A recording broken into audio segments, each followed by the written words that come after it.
গত কয়েকদিনের টানা বর্ষণ এবং ভারতের উজান থেকে নেমে আসা পাহাড়ি ঢলের পানির তোড়ে ফেনীর মুহুরী, কহুয়া এবং সিলুনিয়া নদীর পানি বাড়তে থাকে, যার ফলে গতকাল রাত থেকে মূলত ভাঙন শুরু হয়। এই তিন নদীর দুতীরে 122 কিলোমিটার বন্যা নিয়ন্ত্রণ বাঁধ রয়েছে। এই বন্যা নিয়ন্ত্রণ বাঁধের কমপক্ষে 15টি স্থানে গতকাল থেকে ভেঙেছে বলে জানিয়েছে পানি উন্নয়ন বোর্ড। আমরা রয়েছি ফেনীর ফুলগাজীর সদর যে ইউনিয়ন রয়েছে, সেই সদর ইউনিয়নের শ্রীপুরের উত্তর শ্রীপুর নামক স্থানে ভেঙেছে বাঁধের এমন বিশাল ভাঙন। এর ফলে লোকালয়ে ঢুকছে হু হু করে পানি। শুধু এই ভাঙনটি নয়, ফেনীর মুহুরী, কহুয়া এবং সিলুনিয়া নদীর দুতীরে 122 কিলোমিটার বন্যা নিয়ন্ত্রণ বাঁধ রয়েছে। সে সকল বাঁধের কমপক্ষে 15টি স্থানে ভেঙেছে বলে পানি উন্নয়ন বোর্ড জানিয়েছে, যার ফলে এখন পর্যন্ত 35টির অধিক গ্রাম প্লাবিত হয়েছে বলে ফেনী জেলা প্রশাসন আমাদেরকে নিশ্চিত করেছে। আর এই ভাঙনের ফলে শুধু বাড়িঘর নয়, ভেসে গেছে পুকুরের মাছ, ভেসে গেছে রাস্তাঘাট, এমনকি অনেকের ফসলের মাঠও ভেসে গেছে পানির তলে।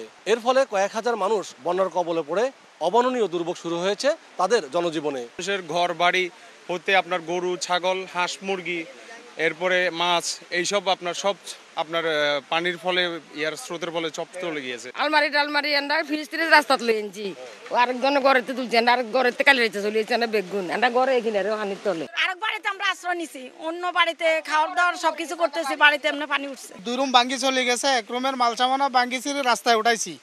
পিছনে অনেক বাড়িঘর আছে, প্রায় 100 পরিবার।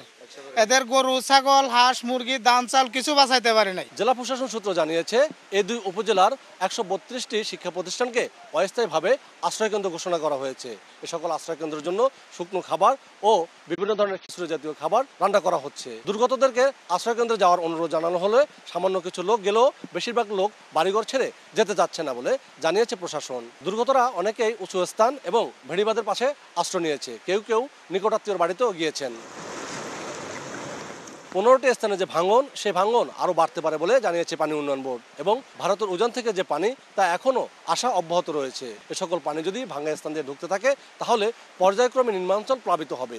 আক্রান্ত হতে পারে সদর উপজেলা, দাগনভূঞা উপজেলা সহ বিস্তীর্ণ এলাকা। ফেনীর আবহাওয়া অধিদপ্তর গত 48 ঘন্টায় 549 মিলিমিটার বৃষ্টিপাত রেকর্ড করেছে, যা এই মৌসুমের সর্বোচ্চ বৃষ্টিপাত। আমরা একটা জোর দাবি করি যে পরবর্তীতে যাতে আমাদের এলাকার যে বেড়িবাঁধটা আছে এটা শক্তভাবে মানে বাধা করা হয়। আমরা এখানে সিরামুড়ি আমাদের কাজ হবে না, আমাদের গাঁও শুকাবে না, আমাদের স্থায়ীভাবে বান চাই। প্রত্যেকটা বছর শুনি এই বানটা টেন্ডার হয়েছে, প্রত্যেক বছর টেন্ডার হয়, কিন্তু কাজের বেলা কিছু না। পানি উন্নয়ন বোর্ডের প্রত্যেকটা লোক আসি এবং বন্যার সময় আমাদেরকে সাধারণমূলক কিছু কথা বলেই তারপর ওরা চলে যায়। গত বছরের আগস্ট বন্যা নিয়ন্ত্রণ বাঁধের 102টি স্থানে ভেঙে প্লাবিত হয়েছিল ফেনী, নোয়াখালী, লক্ষ্মীপুর সহ বিস্তীর্ণ জনপদ। ভয়াবহ সেই বন্যার ক্ষতি না কটিয়ে উঠতেই আবারও বন্যার চোখ রাঙানি। এ সকল বাঁধ ভাঙার স্থায়ী সমাধান চায় ভুক্তভোগীরা।